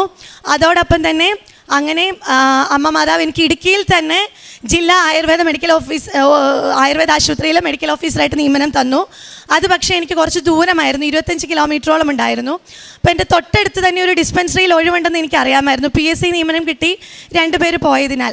അപ്പോൾ അവിടെ കിട്ടണമെന്നാണ് ഞാൻ ഏറ്റവും അധികം ആഗ്രഹിച്ചതും അമ്മ അതെനിക്ക് കാണിച്ചു തരികയും ചെയ്തിരുന്നു. അങ്ങനെയാണ് ഞാൻ ജോയിൻ ചെയ്യാൻ കയറുന്ന അന്ന് തന്നെ ട്രാൻസ്ഫർ കൊടുക്കുകയും തൊട്ടടുത്ത ഡിസ്പെൻസറിയിലേക്ക് 10 കിലോമീറ്ററിനുള്ളിലുള്ള GAD വാത്തുക്കുടി എന്ന് പറയുന്ന ഡിസ്പെൻസറിയിലേക്ക് അപേക്ഷ വെക്കുകയും ഞാൻ കയറി ഒരാഴ്ചയ്ക്കുള്ളിൽ തന്നെ പെട്ടെന്ന് തന്നെ എനിക്ക് ട്രാൻസ്ഫറിൻ്റെ പ്രോസസ്സിങ് നടക്കുകയും ഞാൻ ഇന്ന് GAD വാത്തുക്കുടിയിലാണ് മെഡിക്കൽ ഓഫീസറായി ജോലി ചെയ്യുന്നത്. ഈ ട്രാൻസ്ഫറിൻ്റെ സമയത്തും കഴിഞ്ഞ സെപ്റ്റംബർ 3-ാമത്തെ ചൊവ്വാഴ്ചയിലെ ധ്യാനത്തിൽ ബഹുമാനപ്പെട്ട ജോസഫ് അച്ഛൻ പറയുന്നുണ്ടായിരുന്നു, ഇമെയിൽ വഴി ഉള്ള തടസ്സങ്ങൾ അതെന്തും ആയിക്കോട്ടെ അത് ഇതുവരെ മാറുന്നു എന്ന് പറഞ്ഞു. ആ സമയം തന്നെയാണ് എനിക്ക് ട്രാൻസ്ഫറിൻ്റെ മെയിൽ വരികയും അങ്ങനെ എനിക്ക് ട്രാൻസ്ഫർ ലഭിക്കുകയും ചെയ്തത്. ഇതെൻ്റെ 1-ാമത്തെ സാക്ഷ്യം. 2-ാമത്തെ സാക്ഷ്യം, 5 വർഷമായിട്ട് എനിക്ക് കയ്യിൽ ഒരു അരിമ്പാറ ഉണ്ടായിരുന്നു. അത് ഉടമ്പടി തൈലം ഉപയോഗിച്ചതിന് ശേഷം 2-ാമത്തെ ഉടമ്പടി പുതുക്കിയതോടുകൂടി തന്നെ പൂർണ്ണമായി സൗഖ്യം ലഭിച്ചു.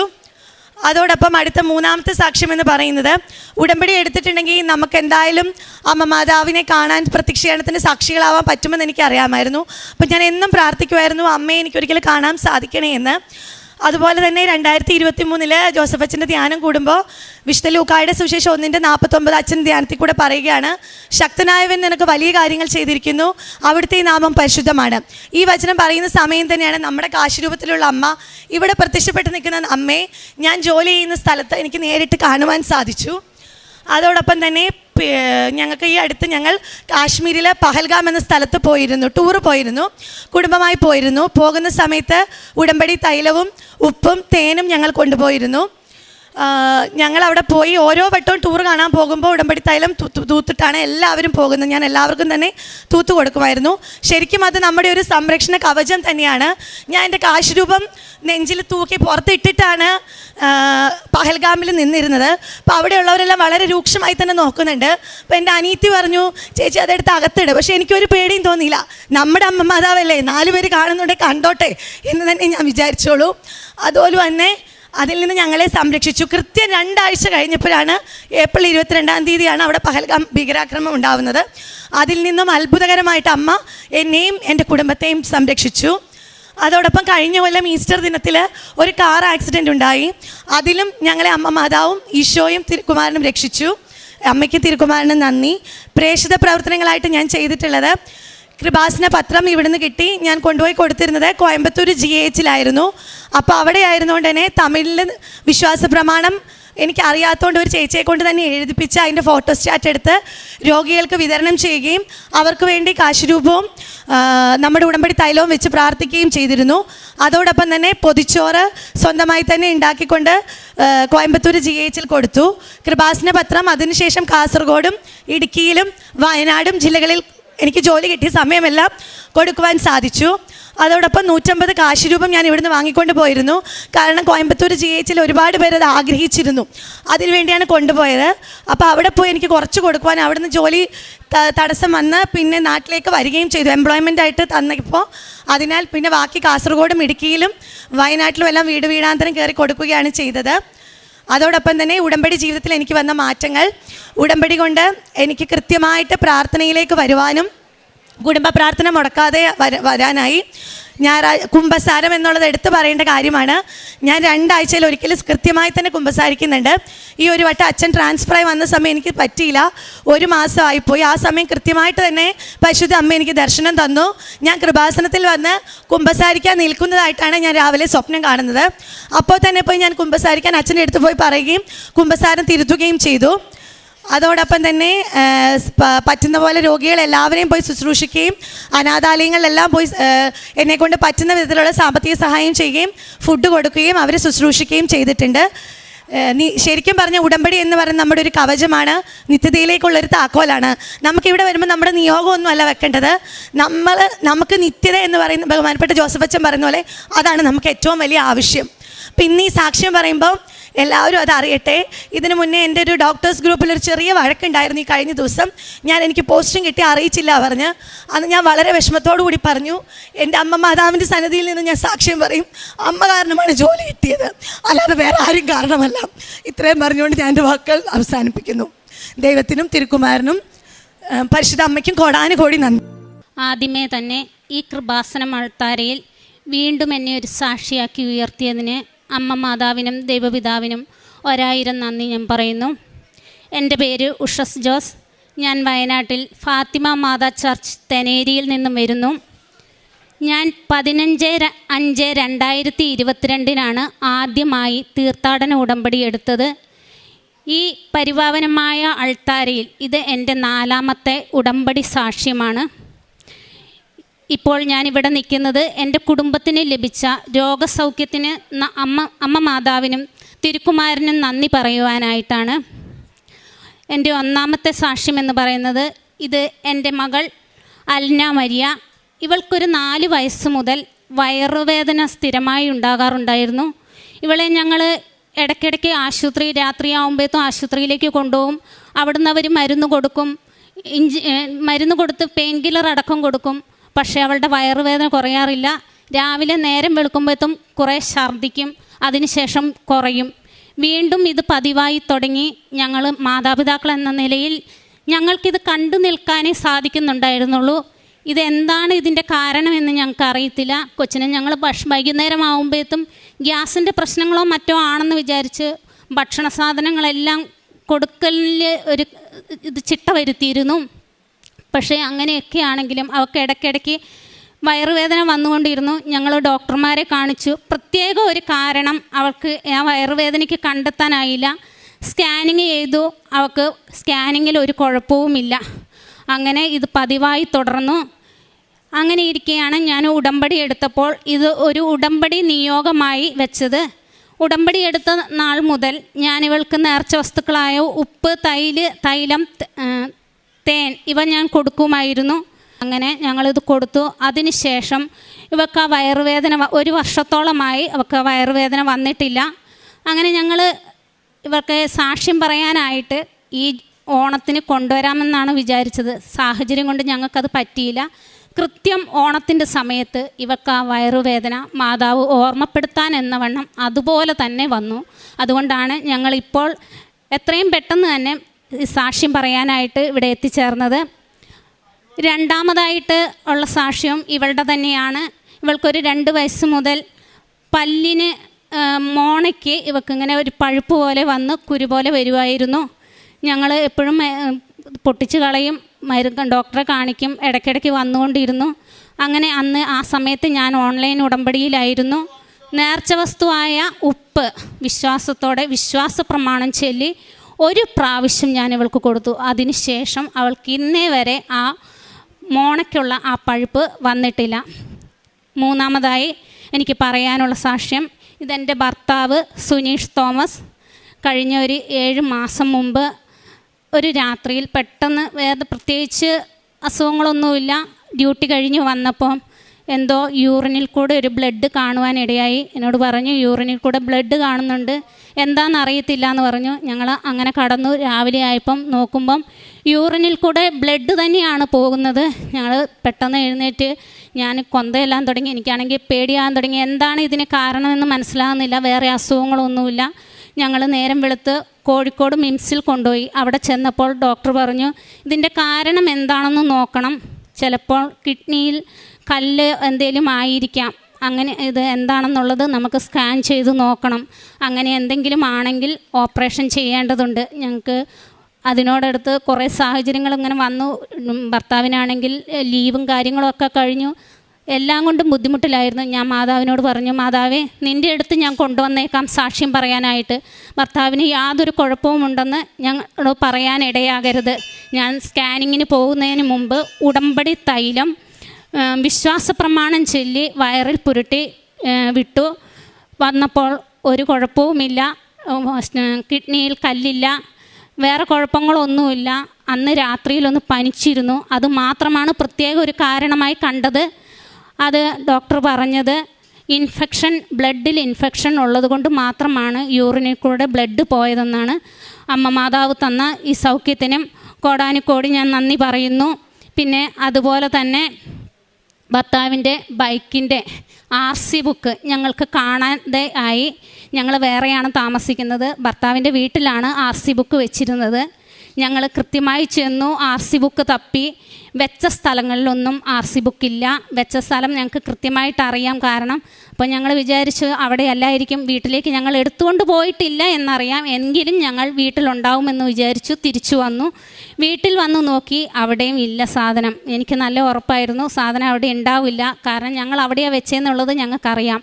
പക്ഷേ ഞങ്ങൾ അരിച്ചു പെറുക്കി നോക്കിയിട്ടും കണ്ടില്ല. ഞാൻ മാതാവിനോട് പറഞ്ഞു, മാതാവേ RC ബുക്ക് കിട്ടുവാണെങ്കിൽ ഞാൻ വന്ന് സാക്ഷ്യം പറഞ്ഞേക്കാമെന്ന്. വീണ്ടും അതേ സ്ഥാനത്ത് പോയി നോക്കി, അവിടെ തന്നെ RC ബുക്ക് ഉണ്ടായിരുന്നു. RC ബുക്ക് അവിടെ തന്നെ ഇരിപ്പുണ്ടായിരുന്നു. മാതാവിനോട് സാക്ഷ്യം പറഞ്ഞേക്കാമെന്ന് നേർന്നപ്പോൾ ഞങ്ങൾക്ക് അവിടുന്ന് തന്നെ അത് കിട്ടുവാനിടയായി. പിന്നെ അടുത്ത സാക്ഷ്യം എന്ന് പറയുന്നത്, ഇതെൻ്റെ മകൻ അലോൺ ജോസഫ്. കുറേ നാളുകൾക്ക് മുമ്പ്, 1 വർഷത്തോളമായി ഇവൻ്റെ ചെവിയുടെ പുറകിൽ ഒരു തടുപ്പ് കാണുവാനിടയായി. എന്താണെന്നറിയത്തില്ല. ഇപ്പോൾ തടുപ്പൊക്കെ എന്ന് പറയുന്നത് വളരെ പേടിയുള്ള കാര്യമാണ്. നോക്കി കൊച്ചിന് ഇടയ്ക്കിടയ്ക്ക് വേദന വരാറുണ്ട്. ഞങ്ങൾ എന്താ ചെയ്യേണ്ടതെന്ന് അറിയത്തില്ല. ഞാൻ അന്ന് മുതൽ വിശ്വാസപ്രമാണം ചൊല്ലി തൈലം പുരട്ടി കൊടുത്തുകൊണ്ടിരുന്നു. അവന് ഇടയ്ക്കിടയ്ക്ക് വേദനയുണ്ട്. അങ്ങനെ ഇരിക്കെ ഞങ്ങൾ വിശ്വാസപ്രമാണം ചൊല്ലി തൈലം പുരട്ടി ഡോക്ടറെ കാണിക്കുവാൻ പോയി. ഡോക്ടർ ചെന്നപ്പോൾ പറഞ്ഞു, മാതാവിനോട് പറഞ്ഞു, മാതാവ് ഞാൻ കൊണ്ടുവന്നേക്കാം, മാതാവിൻ്റെ മുമ്പിൽ കൊണ്ടുവന്നേക്കാം, കൊച്ചിന് വേറെ അസുഖങ്ങളാണെന്നൊന്നും കേൾക്കാനിടയാകരുത്, ഇത് വേറെ ഒരു കുഴപ്പവും ഉണ്ടാകാതെ കാക്കുകയാണെങ്കിൽ ഞാൻ അവിടെ കൊണ്ടുവന്നോളാം എന്ന് പറഞ്ഞു നേർന്നു. ഞാൻ ഡോക്ടറിൻ്റെ അടുത്ത് ചെന്നപ്പോൾ ഡോക്ടർ പറഞ്ഞു, കൊച്ചിന് അത് വേറെ കുഴപ്പങ്ങളൊന്നുമില്ല, അത് കഴുത്തിൻ്റെ അവിടെയും ചെവിയുടെ അവിടെയൊക്കെ ഗ്ലാൻഡുകൾ ഇങ്ങനെ പൊങ്ങി വരുന്നതായിട്ടാണ് പറയുന്നത്. അത് നമ്മൾ തൊട്ടു നോക്കുമ്പോൾ അതൊരു തടുപ്പ് പോലെ വരും. അത് പ്രത്യേകിച്ച് കുഴപ്പങ്ങളൊന്നുമില്ല, പേടിക്കേണ്ടതായ ഒരു കാര്യവുമില്ലെന്നാണ് ഇപ്പോൾ പറഞ്ഞ ഇപ്പോൾ അമ്മ മാതാവും തിരുക്കുമാരനും ഞങ്ങൾക്ക് തന്ന എല്ലാ സൗഖ്യത്തിനും, ഞങ്ങൾക്ക് തന്ന എല്ലാ അനുഗ്രഹങ്ങൾക്കും അമ്മ മാതാവിനും തിരുക്കുമാരനും കോടാനുകോടി നന്ദി ഞാൻ അർപ്പിക്കുന്നു. പിന്നെ പ്രേക്ഷിത പ്രവർത്തനമായി ഇവിടുന്ന് കൊണ്ടുപോകുന്ന പത്രം ഞങ്ങൾ ഗവൺമെൻറ് ആശുപത്രികളിലും പിന്നെ പള്ളികളിലുമൊക്കെ കൊടുക്കും. കൂടാതെ തന്നെ ഞാൻ യൂട്യൂബിൽ ആരാധന കൂടുകയും ഡെയിലി ബ്രെഡ് കൂടുകയൊക്കെ സാക്ഷ്യങ്ങളൊക്കെ കൂടുന്നത് മറ്റുള്ളവർക്ക് ഷെയർ ചെയ്യും. പിന്നെ പരമാവധി ഞങ്ങൾ ഗവൺമെൻറ് ആശുപത്രികളിലൊക്കെ പോകുമ്പോൾ അവിടെ ചെന്ന് എൻ്റെ സാക്ഷ്യവും ഒക്കെ ഞാൻ പറഞ്ഞുകൊണ്ടൊക്കെ തന്നെയാണ് ചെയ്യാറുള്ളത്. പിന്നെ കാരുണ്യ പ്രവൃത്തിയായിട്ട് ഞാൻ ചെയ്യുന്നത്, ഗവൺമെൻറ് ആശുപത്രികളിൽ പോയി രോഗികളെ സന്ദർശിക്കുക, അവരുടെ സങ്കടങ്ങൾ കേൾക്കുക, പിന്നെ അവർക്ക് സാമ്പത്തികമായി ബുദ്ധിമുട്ടുള്ളവർക്ക് ഞങ്ങളെ കൊണ്ടാകുന്ന വിധത്തിലുള്ള സാമ്പത്തിക സഹായം ചെയ്യുക. പിന്നെ ഞങ്ങൾ പോകുമ്പോൾ തൈലമൊക്കെ ആയിട്ടാണ് പോകുന്നത്. സമ്മതിക്കുന്ന ആൾക്കാർക്കാണെങ്കിൽ ഞങ്ങൾ തൈലം പുരട്ടി വിശ്വാസപ്രമാണം ചൊല്ലി തൈലം പുരട്ടി കൊടുത്തിട്ടാണ് പോകുന്നത്. ഇത്രയൊക്കെ അനുഗ്രഹങ്ങൾ തന്ന അമ്മ മാതാവിനും തിരുക്കുമാരനും കോടാനുകോടി നന്ദി. ഈശംഷിഹായ്ക്കും സ്തുതിയായിരിക്കട്ടെ. എൻ്റെ പേര് സ്റ്റെഫി. ഞാൻ പെരുമ്പാവൂർ നിന്നാണ് വരുന്നത്. ആദ്യമേ തന്നെ അമ്മ മാതാവ് പ്രത്യക്ഷപ്പെട്ട ഈ അൽത്താരയിൽ വന്ന് ഒരിക്കൽ കൂടി സാക്ഷ്യം പറയാൻ സാധിച്ചതിനോർത്ത് ഞാൻ അമ്മ മാതാവിനോടും തിരുക്കുമാരനോടും നന്ദി പറയുന്നു. ഞാനൊരു നേഴ്സാണ്. എനിക്ക് ഇവിടെ വന്ന് പ്രാർത്ഥിച്ചതിൻ്റെ ഫലമായി OET പാസ്സായി. വളരെയേറെ ആഗ്രഹത്തോടെ ഞാൻ ന്യൂസിലാൻഡ് പ്രോസസ്സിംഗ് സ്റ്റാർട്ട് ചെയ്തു. ഒത്തിരി ഏജൻസികളെ സമീപിച്ച് 6 മാസം കൊണ്ട് പോകാൻ സാധിക്കുമെന്ന് പറഞ്ഞ് പൈസയൊക്കെ റെഡിയാക്കി സ്റ്റാർട്ട് ചെയ്തെങ്കിലും ഭയങ്കര തടസ്സങ്ങളും ഡിലേ ആയിരുന്നു. 6 മാസം എന്നുള്ളത് ഒത്തിരി മാസങ്ങൾ കടന്നുപോയി. എൻ്റെ സമയമൊക്കെ ആയപ്പോഴേക്കും ഓരോന്നിൻ്റെയും ടൈം ഫ്രെയിം അവർ മാറ്റി. CGFNSൻ്റെ വെരിഫിക്കേഷനൊക്കെ 1 മന്ത് കൊണ്ട് കിട്ടേണ്ടത് 3 മന്താക്കി. ഡിസിഷൻ ലെറ്റർ 3 മാസം കൊണ്ട് കിട്ടേണ്ടത് 6 മാസമായിട്ടും കിട്ടുന്നില്ല. അങ്ങനെ ഒത്തിരി ഡിലേ വന്നു. പിന്നെ കോമ്പറ്റൻസി അവിടെ ചെന്നിട്ടൊരു എക്സാം പാസ്സാവണേ, അപ്പോൾ അതിൻ്റെ അഡ്മിഷൻ എടുക്കണം. അതിൻ്റെ അഡ്മിഷനും കിട്ടാണ്ട് ഞങ്ങൾ ഒത്തിരി വിഷമിച്ചു. അപ്പം ദൈവം ഇത് എൻ്റെ തീരുമാനം തെറ്റിപ്പോയോ എന്ന് ഞാൻ ദൈവത്തിന് ഇഷ്ടപ്പെട്ടില്ല. ഞാൻ എപ്പോഴും പ്രാർത്ഥിക്കാറുണ്ട്, എന്തെങ്കിലും ഒരു തടസ്സം ഉണ്ടെങ്കിൽ അത് നീ എനിക്ക് മാറ്റി തന്ന് നിൻ്റെ തീരുമാനത്തിലേക്ക് ആക്കി തരേണ്ടതെന്ന് ഞാൻ എപ്പോഴും പ്രാർത്ഥിക്കാറുണ്ട്. അപ്പോൾ ആ സമയത്തൊക്കെ എനിക്ക് ധൈര്യമായത് ഉടമ്പടിയാണ്. ഞാൻ ഓരോ തവണ വന്ന് പുതുക്കുമ്പോഴൊക്കെ ഞാൻ അന്ന് യോഗം വെച്ച് പ്രാർത്ഥിക്കും. തൊട്ടടുത്ത് തന്നെ എന്താണോ തടസ്സം, ആ തടസ്സം മാറി അടുത്ത സ്റ്റെപ്പിലോട്ട് പോകും. അപ്പോൾ ഞാൻ ധൈര്യമായിട്ട് ഇങ്ങനെ മുന്നോട്ട് പോകും. ഇത് തന്നെയാണ് ഞാൻ ഓരോ സമയം മുന്നോട്ട് പോയി പ്രേക്ഷിത പ്രവർത്തനങ്ങളും കാരുണ്യ പ്രവർത്തനങ്ങളിലൊക്കെ ആ സമയത്ത് നല്ലോണം ഏർപ്പെട്ടായിരുന്നു. അമ്മയുടെ കൂടെ അഗതി മന്ദിരങ്ങളിൽ പോയി ഞായറാഴ്ചകളിൽ അമ്മമാരെ കുളിപ്പിക്കാൻ, രാവിലെ സമയം നല്ല തിരക്കായിരിക്കുമല്ലോ, അമ്മമാരെ കുളിപ്പിക്കണം, ഭക്ഷണം കൊടുക്കണം, അവിടെയൊക്കെ ഒന്ന് അടിച്ച് വൃത്തിയാക്കണം. അങ്ങനെ ആ സമയത്ത് ഹെൽപ്പിങ്ങിന് വേണ്ടി ആ പ്രദേശത്തുള്ള അവരെയൊക്കെ ഒന്ന് സമീപിക്കുമായിരുന്നു സിസ്റ്റേഴ്സ്.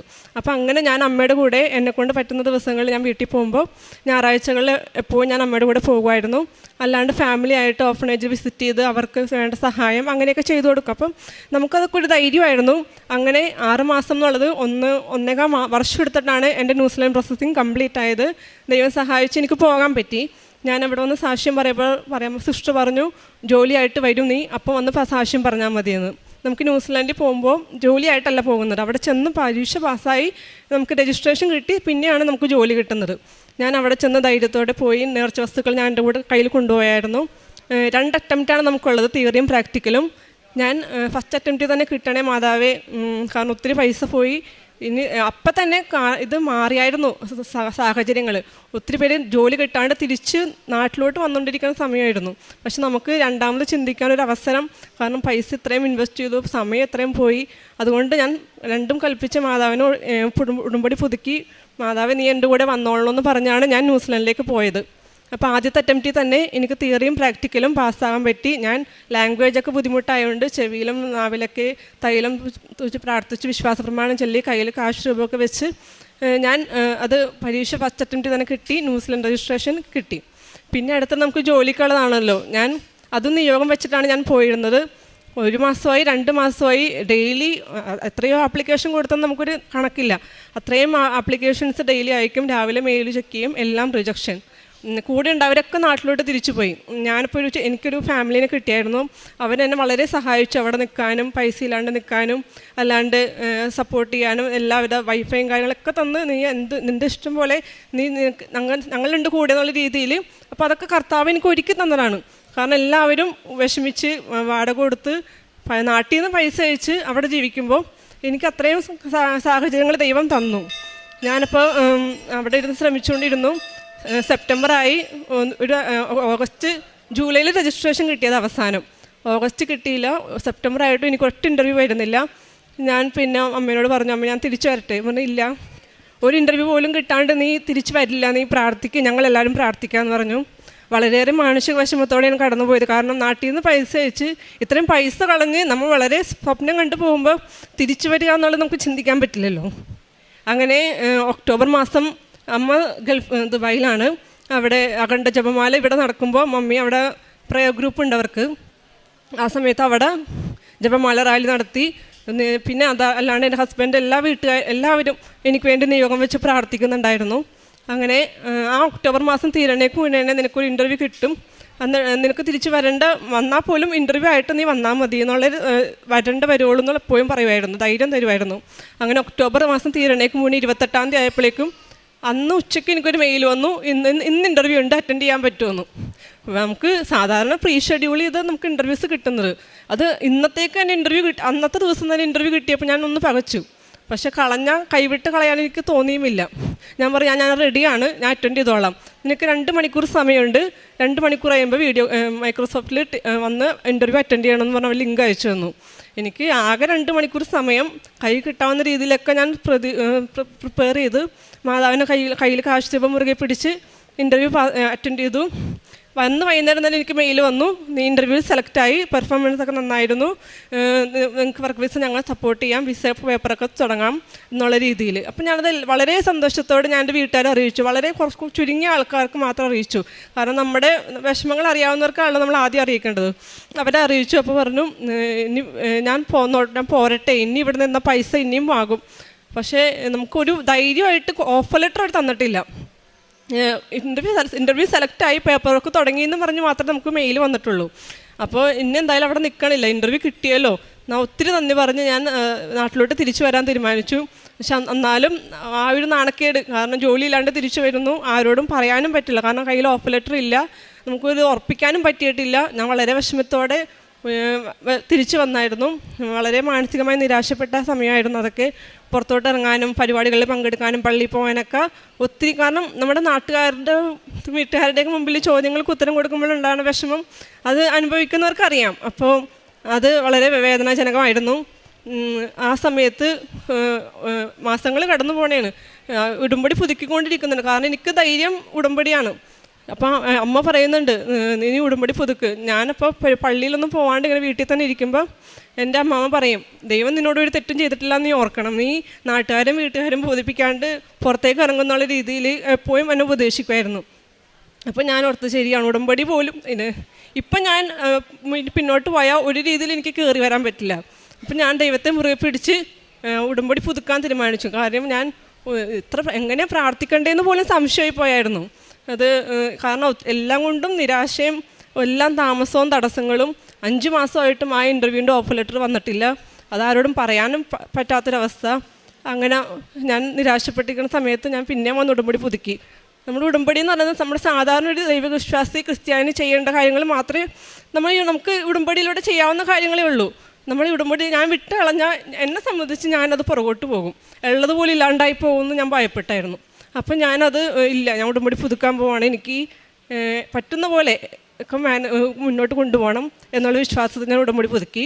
അപ്പം അന്ന് എനിക്ക് മാതാവിനെയും കിട്ടിയത്. മാതാവിനെ കിട്ടി ഞാൻ ഇവിടെ വന്നിങ്ങനെ ലൈൻ നിന്ന് പ്രാർത്ഥിച്ച് നിയോഗം ഇടാൻ വേണ്ടി ലൈൻ നിന്നപ്പോഴേക്കും വേറൊരു സാക്ഷ്യം ഒരു കുട്ടി ഇവിടെ പറയുന്നുണ്ടായിരുന്നു.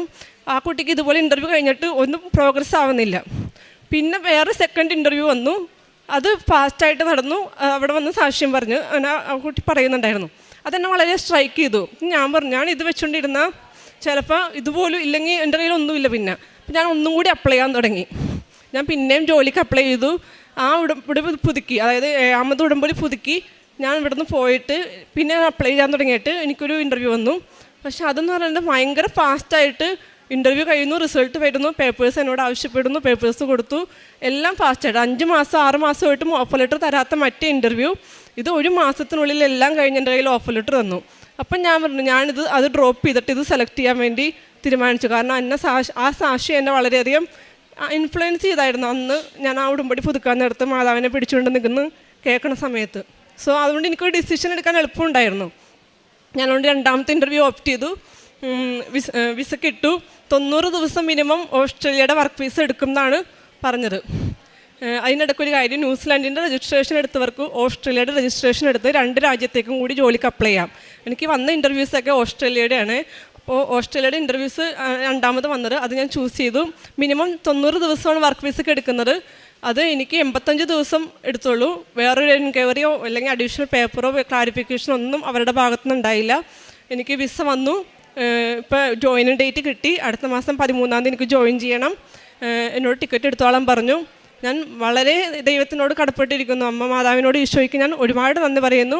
കാരണം ഇപ്പം ചുരുങ്ങിയത് 2.5 വർഷം കഴിഞ്ഞു. ഇപ്പം ഞാൻ ഈ പേപ്പർ വർക്കിൻ്റെ ഇതിൽ ഓസ്ട്രേലിയയിലേക്ക് നമുക്ക് OETയുടെ കാർഡ് 3 വർഷം ഉപയോഗിക്കാം.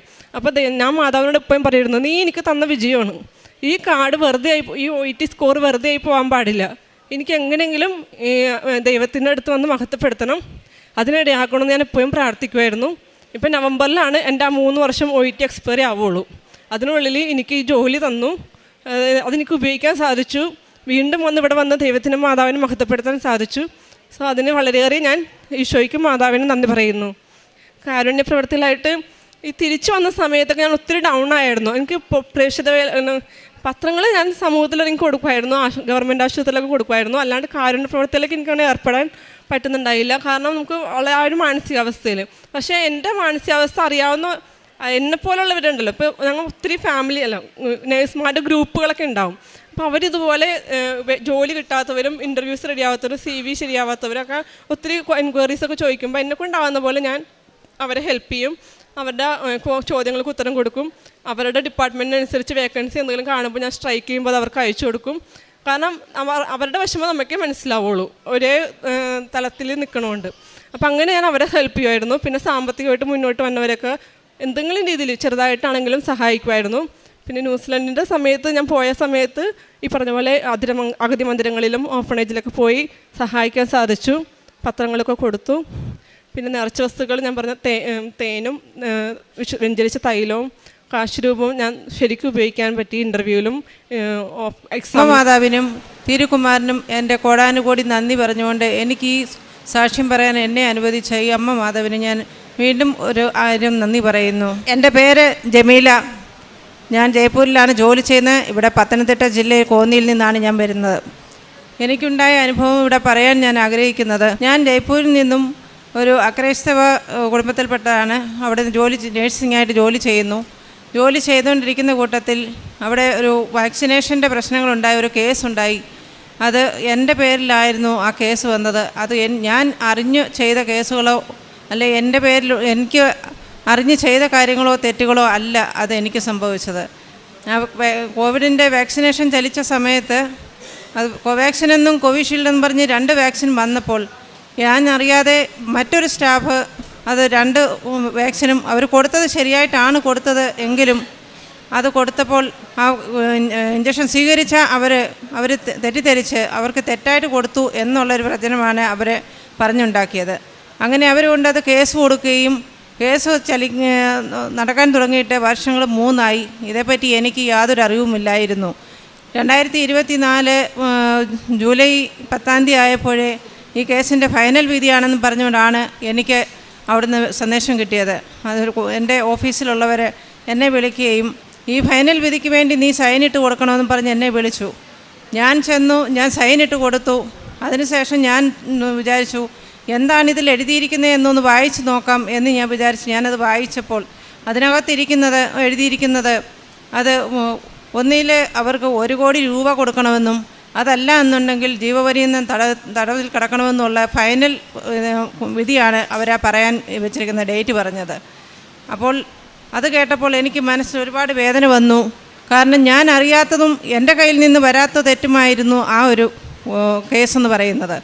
അത് അവർ കേസ് പറയാൻ ഞാൻ പോയില്ല, പക്ഷെങ്കിൽ എന്നോടൊപ്പം മറ്റ് ഡോക്ടറുണ്ടായിരുന്നു. ഡോക്ടർ അവിടെ കേസ് പറയാൻ പോയി. അവിടെ ചെന്ന് അവർ കേസിൻ്റെ വിധിക്ക് പോയപ്പോൾ അവർ പറഞ്ഞു അവർ കേസ് കൊടുത്ത ആൾ അവിടെ വന്നിട്ടില്ലായിരുന്നു. വന്നിട്ടില്ലാതെ വന്നപ്പോൾ ആ കേസ് അന്ന് അവർ മാറ്റിവെച്ചു. അതിനുശേഷം പിന്നെയും അത് ഡേറ്റ് മാറ്റിയെന്ന് പറഞ്ഞപ്പോഴും എൻ്റെ മനസ്സിലാകപ്പാടെ ടെൻഷനായി. ഞാൻ എൻ്റെ ഒരു മോനുണ്ടായിരുന്ന മോനോട് പോലും ഞാൻ ഈ കേസിൻ്റെ വിവരങ്ങളൊന്നും പറഞ്ഞില്ല, അവൻ ടെൻഷൻ അടിക്കണ്ടല്ലോ എന്ന് വിചാരിച്ച്. അപ്പോൾ എനിക്ക് രാത്രിയിൽ ഉറക്കമില്ല, ഒന്നുമില്ല. എൻ്റെ മനസ്സിൽ ഞാൻ അറിയാത്ത തെറ്റിന് വേണ്ടിയാണല്ലോ ഞാൻ ഈ ശിക്ഷ അനുഭവിക്കേണ്ടത് എന്നുള്ള ഒരു ടെൻഷൻ എൻ്റെ മനസ്സിലാകപ്പാടെ കടന്നുകൂടി. അപ്പോൾ ഞാനിങ്ങനെ ഈ മാതാവിൻ്റെ പത്രങ്ങൾ വായിക്കുകയും മാതാവിനെ പറ്റിയുള്ള കാര്യങ്ങളൊക്കെ എനിക്കറിയുകയും ചെയ്യാമായിരുന്നു. അത് കാരണം ഞാൻ അപ്പോൾ കരഞ്ഞ് പ്രാർത്ഥിച്ചു, മാതാവേ ഇത് എന്നിൽ നിന്ന് അറിഞ്ഞോ ഉള്ള തെറ്റുകളോ എന്നിൽ നിന്ന് സംഭവിച്ചതോ തെറ്റുകളോ അല്ല, പക്ഷേ എന്നെ ഇതിൽ നിന്നും വിടുതൽ തരണേ എന്ന് മാതാവിനോട് ഞാൻ അപേക്ഷിച്ചു.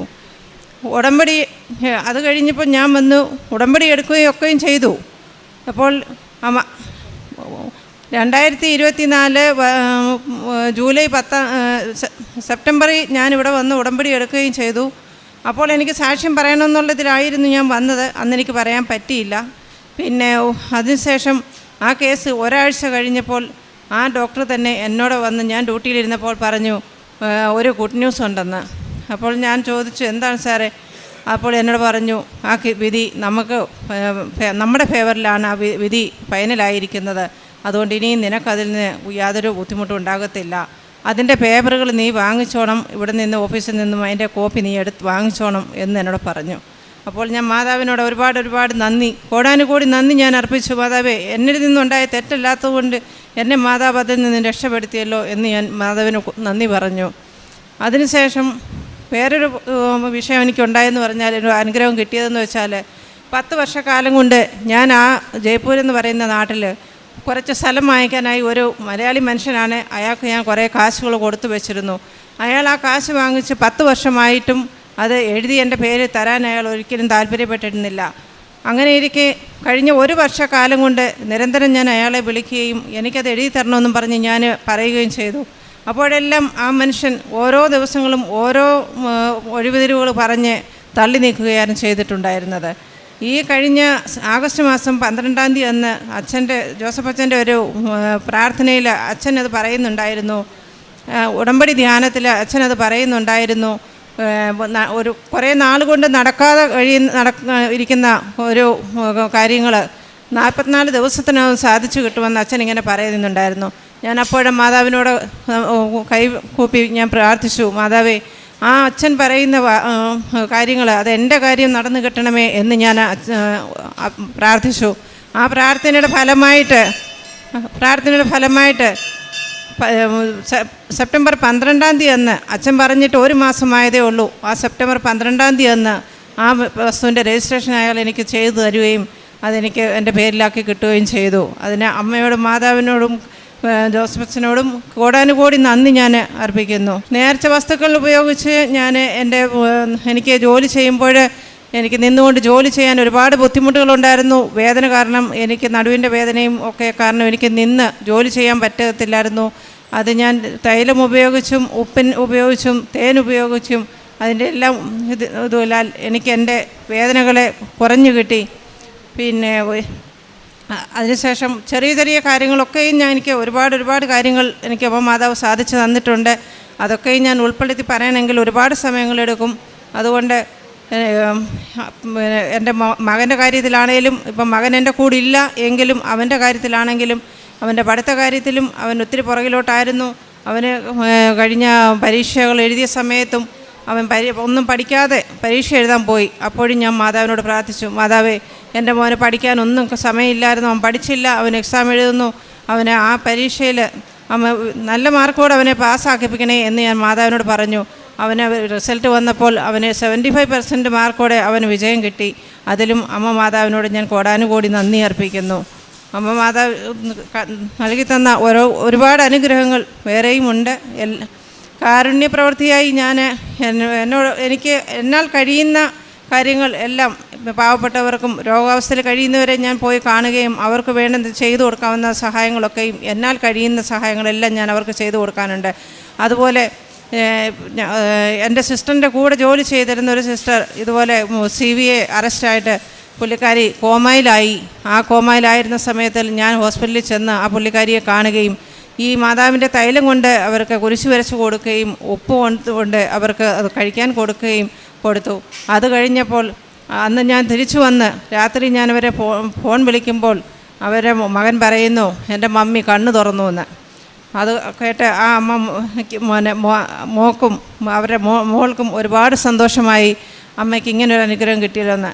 ഇപ്പോൾ അതിനുശേഷം ഞാൻ പല പ്രാവശ്യം അവരുടെ വീട്ടിൽ ചെന്നും പ്രേക്ഷിത പ്രവർത്തനമായിട്ട് എന്നോട് ജോലി ചെയ്യുന്ന എല്ലാവരോടും ഞാൻ മാതാവിനെപ്പറ്റി ഇവിടുത്തെ അനുഗ്രഹത്തെപ്പറ്റി എല്ലാം ഞാൻ പറയും. ഇപ്പോൾ എൻ്റെ കൂടെ ഇവരെ രണ്ടുപേരെ ഞാൻ അവിടെ നിന്ന് കൊണ്ടുവന്നു. അവർക്കും ഇവിടെ വന്ന് ഉടമ്പടി എടുക്കാനും സാധിച്ചു. അതിനുശേഷം 2 മാസം മുമ്പ് എന്നോടൊപ്പം ജോലി ചെയ്തിരുന്ന ഒരു സ്റ്റാഫ് ഇവിടെ വന്ന് ഉടമ്പടി എടുത്തിട്ട് പോയി. അച്ഛൻ്റെ ധ്യാനം കൂടുമ്പോൾ എല്ലാ ദിവസവും ഞാൻ ധ്യാനങ്ങൾ കൂടാറുണ്ട്, സാക്ഷ്യങ്ങളെല്ലാം കേൾക്കാറുണ്ട്. പിന്നെ രാവിലത്തെ പ്രാർത്ഥന ഞാൻ നിരന്തരം ചെയ്യാറുണ്ട്. വൈകിട്ടത്തെ പ്രാർത്ഥനയെന്ന് വെച്ചാൽ ഞാൻ ജോലി ചെയ്യുന്ന കാരണം എനിക്ക് സന്ധ്യസമയത്തെ കറക്റ്റ് സമയത്തിന് ചെയ്യാൻ പറ്റത്തില്ല. എങ്കിൽ തന്നെയും ഞാൻ വീട്ടിൽ വന്നതിന് ശേഷം ഞാൻ ഇരുന്ന് മാതാവിനോടുള്ള ആ പ്രാർത്ഥന ഞാൻ നിരന്തരം പ്രാർത്ഥിക്കുകയും അങ്ങനെയുള്ള കാര്യങ്ങളെല്ലാം സമയാസമയം ഞാൻ ചെയ്യാറുണ്ട്. ഇപ്പോഴും എനിക്ക് പ്രേക്ഷിത പ്രവർത്തനമായും കാരുണ്യപ്രവർത്തനമായും ഒരുപാട് കാര്യങ്ങൾ ചെയ്യണമെന്ന് നല്ല ആഗ്രഹമുണ്ട്. ഇനി ഞാൻ ചെയ്യുകയും ചെയ്യും. എൻ്റെ ആഗ്രഹം ഈ മാതാവിൻ്റെ പ്രത്യക്ഷത്തിന് സാക്ഷിയായി തന്നെ മുന്നോട്ട് പോകണമെന്നാണ് എൻ്റെ ഇപ്പോഴത്തെ ആഗ്രഹങ്ങളൊക്കെയും. അതിന് അമ്മ മാതാവ് എനിക്ക് അനുഗ്രഹങ്ങൾ തന്ന് എന്നെ അനുഗ്രഹിക്കട്ടെ എന്ന് ഞാൻ മാതാവിനോട് കോടാനുകോടി നന്ദി അർപ്പിച്ചുകൊണ്ട് എൻ്റെ വാക്കുകൾ ഞാനിവിടെ ചുരുക്കുന്നു. അച്ഛനും